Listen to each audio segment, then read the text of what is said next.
মই বৰ ধুনীয়া আছিলোঁ আৰু নতুনকৈ যৌৱনত ভৰি দিছিলোঁ। মই মালিকৰ ঘৰত কাম কৰিছিলোঁ। মালিকে মোৰ ফালে সদায় সৰু ল'ৰাৰ দৰে চাইছিল। এদিন ৰাতি দেউতাই মোক মালিকৰ ঘৰত থাকিবলৈ এৰি থৈ গ'ল। তাৰ পিছত মালিকে মোক নিজৰ কোঠাত শুবলৈ দিলে। তাৰ পিছত মালিকে মোক, মোৰ নাম পাখি, মোৰ বয়স মাত্ৰ 18 বছৰ। চৰকাৰী স্কুল এখনত অষ্টমলৈকে পঢ়িছিলোঁ। তাৰ পিছত দেউতাই মোৰ পৰৱৰ্তী পঢ়া বন্ধ কৰি দিলে। মই দেউতাৰ লগত অকলে থাকিছিলোঁ কাৰণ সৰুতে মাৰ মৃত্যু হৈছিল। দেউতাই টকা উপাৰ্জন কৰি লগে লগে মদৰ দোকানলৈ গৈছিল আৰু তাত দেউতাই সকলো টকা খৰচ কৰিছিল। সেইকাৰণে দেউতাই মোক ধনী মানুহ এজনৰ ঘৰলৈ লৈ গৈ গছ ৰোৱা আৰু ঘৰ-দুৱাৰ চাফাইৰ কামটো দিলে। এইদৰে মই মোৰ 55 বছৰীয়া মালিকৰ ঘৰত কাম কৰিবলৈ আৰম্ভ কৰিলোঁ। মোৰ 55 বছৰীয়া মালিকজন দেখাত বহুত সৰু যেন লাগিছিল। তেওঁৰ ঘৰত তেওঁৰ বাহিৰে আন কোনো নাছিল। মই নাজানিছিলোঁ যে দেউতাই মোক প্ৰতিদিনে মালিকৰ ঘৰত কিয় থৈ আহিছিল। কিন্তু আজি সন্ধিয়া দেউতাই মোক নিবলৈ নাহিল। মই বহু সময় দেউতাৰ বাবে অপেক্ষা কৰিলোঁ। মোক গেটত থিয় হৈ থকা দেখি মালিকে মোৰ ওচৰলৈ আহি মোক ক'লে যে মোৰ মনে কৈছে যে তোমাৰ দেউতাই আজি তোমাক নিবলৈ নাহে। গতিকে তেওঁৰ বাবে অপেক্ষা কৰাৰ পৰিৱৰ্তে ঘৰৰ ভিতৰলৈ আহা আৰু তুমি মোক কোৱাচোন তোমাৰ দেউতাই ৰাতি 7 বজাৰ পিছত ক'লৈ যায়। তেতিয়া মোৰ মনলৈ আহিল যে দেউতাই এইটো সময়ত মদৰ দোকানত বহি নিশ্চয় মদ খাই পৰি আছে। সেইবাবে দেউতাই এতিয়াও মোক নিবলৈ অহা নাই। গতিকে মই মালিকৰ আদেশ অনুসৰি তেওঁৰ ঘৰৰ ভিতৰলৈ সোমাই গ'লোঁ। তাৰ পিছত মালিকে মোক ভাত খাবলৈ দিলে। ভাত খোৱাৰ পিছত মালিকে মোক কৈছিল যে এতিয়া তুমি মোৰ কোঠাতে শুব পাৰিবা। কিন্তু মই তেওঁৰ কথা নুশুনি হলতে শুইছিলোঁ। পিছদিনা ৰাতিপুৱা মই মালিকক ক'লোঁ যে মালিক, মোৰ দেউতাক ফোন এটা কৰকচোন। এতিয়া তেওঁ লগে লগে মোৰ সন্মুখতে দেউতালৈ ফোন কৰিলে। কিন্তু দেউতাই ফোনটো তুলি লোৱা নাছিল। পিতৃ ইমান অসাৱধান কেনেকৈ হ'ব পাৰে? 55 বছৰীয়া এজন ব্যক্তিৰ লগত তেওঁৰ কণমানি কন্যাক কেনেকৈ অকলে এৰি থৈ যাব পাৰে? সন্ধিয়া মালিকক অনুৰোধ কৰিলোঁ যে মোক মোৰ ঘৰলৈ লৈ ব'লক। মালিকে মোক মোৰ ঘৰলৈ অনাত দেখিলোঁ যে আমাৰ ঘৰত তলা লগোৱা আছে। দেউতা ক'লৈ গ'ল মই নাজানিছিলোঁ। সেই ইচ্ছা নথকা স্বত্বেও মই পুনৰ মালিকৰ ঘৰলৈ আহিব লগা হ'ল। তাৰ অলপ পিছত 10 দিন এনেকৈ পাৰ হৈ গ'ল। কিন্তু দেউতাই মোক নিবলৈ নাহিল। মোৰ মালিক বৰ ভাল আছিল। তেওঁ মোক বহুত ভালকৈ নিজৰ লগত ৰাখিছিল। কেইবছৰমান আগতে তেওঁৰ পত্নীৰ মৃত্যু হৈছিল আৰু তেতিয়াৰ পৰাই তেওঁ অকলে থাকিছিল। এদিন মালিকে মোক বজাৰলৈ লৈ গ'ল। তেওঁ মোৰ বাবে কাপোৰ কেইটামান কিনি দিলে। বজাৰৰ পৰা ঘৰলৈ অহাৰ পিছত মালিকে মোক ক'লে যে কাইলৈৰ পৰা তুমি স্কুললৈ যাব লাগিব। মই তোমাৰ এডমিশ্যন কৰাই থৈছোঁ। স্কুললৈ গ'লে তুমি বহুত কথা শিকিব পাৰিবা। তোমাৰ জ্ঞান বাঢ়িব আৰু ই মোৰ বাবেও উপকাৰী হ'ব। মই অনুভৱ কৰিলোঁ যে মালিকে মোৰ ওপৰত বহুত উপকাৰ কৰিছে। মই পঢ়িব খুজিছিলোঁ কিন্তু টকাৰ অভাৱত পঢ়িব পৰা নাছিলোঁ। মই প্ৰতিদিনে স্কুল যাবলৈ আৰম্ভ কৰিলোঁ। মালিকে মোক চহৰৰ এখন প্ৰাইভেট স্কুলত নাম লগাই দিছিল। মালিকৰ ঘৰত আন এজন চাকৰ আছিল। ঘৰৰ সকলো কাম সিয়ে কৰিছিল। এতিয়া মই যিদৰে জীয়াই আছোঁ সেই আনন্দময় জীৱনটো মই কেতিয়াও সপোনতো ভবা নাছিলোঁ। মোৰ পঢ়া-শুনা আৰম্ভ হ'ল। মাহবোৰ পাৰ হৈ গ'ল। এই 2 বছৰত মোৰ মাজত বহুত সলনি হৈ গ'ল। মই শিক্ষিত হৈ পৰিলোঁ আৰু এগৰাকী ধুনীয়া ছোৱালী হৈ পৰিলোঁ। মোৰ জীৱনটো এটা বেলেগ পৰিৱৰ্তন আহিল। মোৰ মালিকে মোৰ বাবে এই সকলোবোৰ কিয় কৰি আছে মই কেতিয়াও ভবা নাছিলোঁ। কিন্তু ইয়াৰ আঁৰৰ গোপন কথাটো অতি সোনকালে মোৰ আগত প্ৰকাশ পালে, যিটোৰ বিষয়ে মোৰ কোনো ধাৰণা নাছিল। বছৰ বাগৰি যোৱাৰ লগে লগে মই আৰু অধিক ধুনীয়া দেখিবলৈ ধৰিলোঁ। ঘৰৰ চাকৰজনে প্ৰতি নিশা শোৱাৰ আগতে মোৰ বাবে আলমণ্ড আৰু গাখীৰ লৈ আহিছিল। এই সকলোবোৰ মোৰ মালিকৰ নিৰ্দেশ অনুসৰি হৈ আছিল। এদিন ৰাতিপুৱা মালিকৰ লগত জিমত ব্যায়াম কৰি থাকোঁতে মালিকে মোক ক'লে যে আজি মই তোমাক নতুন ধৰণৰ ব্যায়াম শিকাম। মালিকে মোক ব্যায়াম শিকাবলৈ আৰম্ভ কৰিলে। তেনেতে ঘৰৰ চাকৰ ৰাজু তালৈ আহিল। জিমৰ ৰছীডাল টানি থাকোঁতে মালিকে মোক সহায় কৰি আছিল। মোৰ কঁকালত মালিকৰ হাতখন দেখি ৰাজুই মুখখন সিফাললৈ ঘূৰাই তাৰ পিছত ক'লে যে মালিকক লগ কৰিবলৈ এজন আলহী আহিছে। তেতিয়া মালিকে আধাতে ব্যায়াম বন্ধ কৰি ৰাজুক ক'লে, আজিৰ পৰা যেতিয়াই তই ইয়ালৈ আহ দুৱাৰত টোকৰ মাৰিবলৈ নাপাহৰিবি। হয়তো মালিকে ৰাজু এনেকৈ হঠাৎ ভিতৰলৈ সোমাই অহাটো ভাল নাপালে। মালিক ওলাই যোৱাৰ পিছত ৰাজুৱে মোৰ ফালে বেলেগ দৃষ্টিৰে চাবলৈ ধৰিলে। কিন্তু মই তাক আওকাণ কৰি মই মোৰ ৰুমলৈ গ'লোঁ। কিছু সময়ৰ পাছত মই স্কুললৈ ওলাই আহিলোঁ। সন্ধিয়া সময়মতে ঘৰলৈ আহিলোঁ। ঘৰত মই অকলে আছিলোঁ। তেনেতে মালিকে মোৰ বাবে এটা ধুনীয়া ড্ৰেছ লৈ আহিছিল। তেওঁ ক'লে, এই ড্ৰেছটো পিন্ধি সাজু হোৱা। আজি আমি এটা পাৰ্টিলৈ যাব লাগিব। সেই ড্ৰেছটো পিন্ধি মই সাজু হ'লোঁ। মই কোঠাৰ পৰা ওলাই আহোঁতে মালিকে মোৰ ফালে বেলেগ চাৱনিৰে চাই আছিল। তেওঁৰ মুখৰ হাঁহিটোৱে স্পষ্টকৈ কৈছিল যে তেওঁৰ মনত কি চলি আছে। মোৰ মালিকে এযোৰ কোট পেণ্ট পিন্ধিছিল আৰু এই বয়সতো তেওঁ ডেকা যেন লাগিছিল। কিন্তু আজি তেওঁৰ মুখত অন্য এটা বিশেষ আৰু জিলিকনি আছিল। তেওঁ মোৰ হাতখনত ধৰি মোক পাৰ্টিলৈ লৈ গ'ল। তাৰপিছত তেওঁৰ বন্ধু কেইজনমানৰ লগত মোক চিনাকি কৰাই দিলে। মালিকে থিয় হৈ বন্ধু কেইজনমানৰ লগত কথা পাতি আছিল। তেনেতে মই ৱাছৰুমলৈ গ'লো। কিছু সময়ৰ পাছত ৱাছৰুমৰ পৰা ওলাই আহোঁতে মোৰ মালিকৰ এজন বন্ধুৱে মোৰ ওচৰলৈ আহি মোৰ ফালে চাবলৈ ধৰিলে। তাৰপিছত মালিকৰ সেই বন্ধুজনে মোক ক'লে যে তোমাৰ মালিকৰ বহুত মগজু আছে। তোমাৰ দৰে ছোৱালী এজনীয়ে বাহিৰত হাজাৰ হাজাৰ টকা খৰচ কৰিলেও পোৱা নাযাব। এই বয়সত তোমাৰ মালিকৰ এয়াই ইচ্ছা। যেতিয়া তোমাৰ দৰে ছোৱালী এজনীয়ে ৫৫ বছৰীয়া এজন ব্যক্তিক সতেজ কৰি তুলিব পাৰে, তেনেহ'লে তোমাৰ মালিকক আৰু কি লাগে? তেওঁৰ এই সকলোবোৰ কথা শুনি তেওঁৰ ওপৰত মোৰ বৰ খং উঠিল। মই তেওঁক মুখ বন্ধ কৰিবলৈ ক'লো। তাৰপিছত মানুহজনে মই কোৱা কথাত খং নকৰি মোক জুচ এগিলাচ দিবলৈ ধৰিলে। মই জুচ ল'বলৈ অস্বীকাৰ কৰিলোঁ, কিন্তু তেওঁ মোক ক্ষমা কৰিবা বুলি কৈ আকৌ গিলাচটো আগুৱাই দিলে। তাৰপিছত মই সেই জুচখিনি খাবলৈ ধৰিলোঁ। জুচ খোৱাৰ পিছত মোৰ বৰ মূৰ ঘূৰণি হ'বলৈ ধৰিলে। মই তাতে টেবুলত মূৰটো থৈ টোপনি গ'লোঁ। পিছদিনা ৰাতিপুৱা সাৰ পাই দেখিলোঁ যে মই মালিকৰ কোঠাত শুই আছিলোঁ। হাতত নখৰ আঁচোৰ এটাও দেখিলোঁ। মই উঠি নিজৰ কোঠালৈ আহিলোঁ। তাৰপিছত ৰাজুৱে মোৰ বাবে ব্ৰেকফাষ্ট আনিলে, যিটো আগতে কেতিয়াও এনেকুৱা হোৱা নাছিল। তেতিয়াও সি মোৰ ফালে সন্দেহজনক চকুৰে চাই আছিল।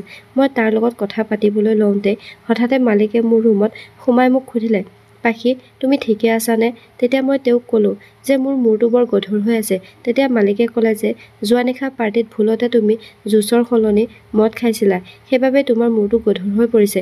মালিকে মোক বিষৰ বড়ি এটা দিলে। আজি মই স্কুললৈও যোৱা নাছিলোঁ। গোটেই দিনটো মই মোৰ ৰুমতে শুই আছিলোঁ। গোটেই দিনটো শুই থকাৰ বাবে ৰাতি শুব পৰা নাছিলোঁ। তথাপিও ৰাতি মোৰ কোঠাৰ লাইটটো বন্ধ কৰি কিছু সময় শুই পৰিলোঁ। তেনেতে হঠাৎ মোৰ কোঠাত কোনোবা এজন সোমাই অহা যেন লাগিল। লাহে লাহে চকু মেলি দেখিলোঁ মোৰ সন্মুখত মালিক আহি আছে। মই সাৰ পাই থকা দেখি তেওঁ আকৌ কোঠাটোৰ পৰা ওলাই গ'ল। মই বুজি পোৱা নাছিলোঁ যে তেওঁ কিয় এনে কৰিলে। মই তেওঁক মাজে মাজে দেউতাৰ কথা সুধি থাকিলোঁ, কিন্তু মালিকে সদায় কৈছিল যে মই তোমাৰ দেউতাক বিচাৰি আছোঁ। প্ৰতি নিশা দেউতালৈ মোৰ বহুত মনত পৰে। আজিও দেউতালৈ মোৰ বহুত মনত পৰিছিল। দেউতাৰ স্মৃতিবোৰত ডুব গৈ থাকোঁতে কেতিয়া মোৰ টোপনি আহিছিল মই গম পোৱা নাছিলোঁ। এনেকৈয়ে দিনবোৰ পাৰ হৈ গ'ল। তাৰপিছত এদিন মালিকে মোক এসপ্তাহৰ বাবে চহৰৰ বাহিৰলৈ লৈ গ'ল। আমি বহুত ঠাই ফুৰিছিলোঁ আৰু বহুত ফূৰ্তি কৰিছিলোঁ। কেতিয়াবা কেতিয়াবা মোৰ এনে লাগিছিল মালিকে যেন মোৰ দেউতাৰ অনুপস্থিতিখিনি পূৰ কৰিবলৈ চেষ্টা কৰি আছে।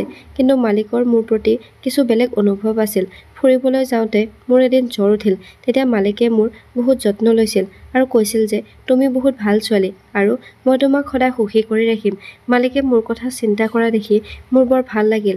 এসপ্তাহ কেনেকৈ পাৰ হৈ গ'ল সেই কথা মই গম পোৱা নাছিলোঁ। ঘৰলৈ উভতি অহাৰ লগে লগে মই ৰাজুক মিঠাইৰ বাকচ এটা দিলোঁ। সেই মিঠাৰ বাকচটো পাই ৰাজুৱে বৰ সুখী হৈছিল। তাৰপিছত এনেকুৱা হ'ল যে আজি ৰাতিও মই দেখিলোঁ মালিক মোৰ কোঠালৈ আহিছিল। মই বুজিব পৰা নাছিলোঁ যে তেওঁ কিয় প্ৰতি নিশা মোৰ কোঠালৈ আহে। পিছদিনা ঘৰত কেৱল ৰাজু আৰু মই আছিলোঁ। মই ব্ৰেকফাষ্ট কৰি থাকোঁতে ৰাজুৱে মোক দেখি ক'লে, পাখি, আপোনাক আজি বৰ ভাগৰুৱা যেন লাগিছে। মালিক যোৱা ৰাতি আপোনাৰ কোঠালৈ গৈছিল। সেইকাৰণে হয়তো আপুনি ভাগৰি পৰিছে। মই তাক ক'লোঁ, তুমি কি ক'ব বিচাৰিছা? মোৰ কথা শুনি ৰাজুৱে ক'লে, পাখি, মোক ক্ষমা কৰিব। ভুলতে মোৰ মুখৰ পৰা এই কথাটো ওলাই আহিল। মই ভাবিলোঁ ৰাজুৱে মোক কিবা এটা ক'ব বিচাৰিছে। সেইবাবেই সি এনেকুৱা কথা কৈছে, যি কথা মোৰ বুজা শক্তিৰ বাহিৰত আছিল। মই তাৰ কথাক আওকাণ কৰাটোৱে ভাল বুলি ভাবিলোঁ। তাৰপিছত স্কুললৈ আহিলোঁ। স্কুলত গোটেই দিনটোৰ সময়খিনি দেউতাৰ বাবে গ্ৰিটিং কাৰ্ড বনাই কটালোঁ, কাৰণ আজি দেউতাৰ জন্মদিন আছিল। ৰাতি দেউতাৰ স্মৃতিত মই ভালকৈ খোৱা বোৱাও নকৰিলোঁ। ভাত আধাতে এৰি দিলোঁ আৰু মই মোৰ কোঠালৈ গ'লোঁ। দেউতাক মনত পেলাই মই বহুত কান্দি আছিলোঁ। তেনেতে মালিক মোৰ ৰুমলৈ আহিল। মোক কান্দি থকা দেখি তেওঁ মোক সুধিলে, কি হ'ল পাখি, কিয় কান্দিছা? মই ক'লোঁ, মালিক, মোৰ দেউতালৈ বহুত মনত পৰিছে। আজি তেওঁৰ জন্মদিন আৰু মই তেওঁৰ বাবে গ্ৰিটিং কাৰ্ডো বনাইছিলোঁ। গ্ৰিটিং কাৰ্ডখন দেখাৰ পিছত মালিকে মোক ক'লে, অতি সোনকালে মই তোমাক তোমাৰ দেউতাৰ ওচৰলৈ লৈ যাম। এই বুলি কৈ মালিকে মোৰ চকুপানী মচি দিলে।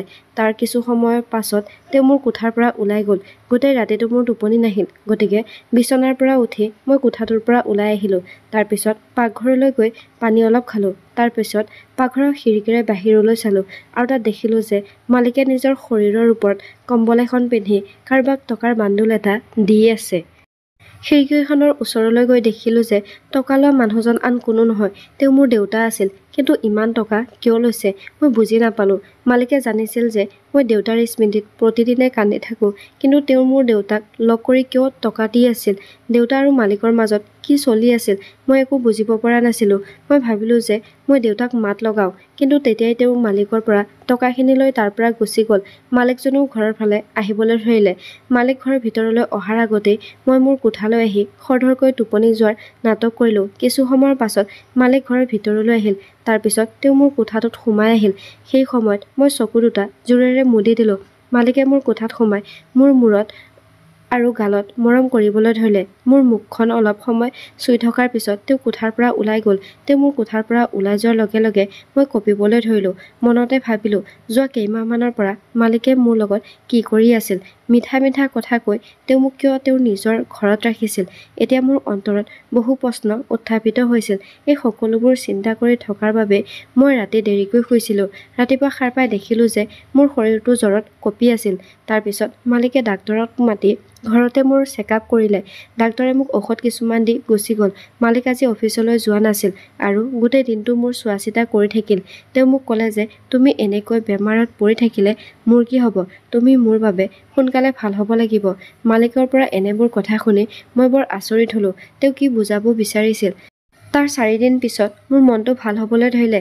দেউতা আৰু মালিকক সেই ৰাতি মই একেলগে দেখাৰ কথা মালিকক একো সোধা নাছিলোঁ, কাৰণ মই তেওঁৰ প্ৰকৃত সত্য জানিব বিচাৰিছিলোঁ। যোৱা কেইদিনমানৰ পৰা মোৰ চকুত টোপনি নহা হ'ল আৰু প্ৰতিদিনে পুৱা মোৰ ভাগৰুৱা যেন অনুভৱ হৈছিল। আজি ৰাতিও শুই থাকোঁতে সদায়ৰ দৰে মাজনিশা মোৰ কোঠাৰ দুৱাৰখন খোল খালে।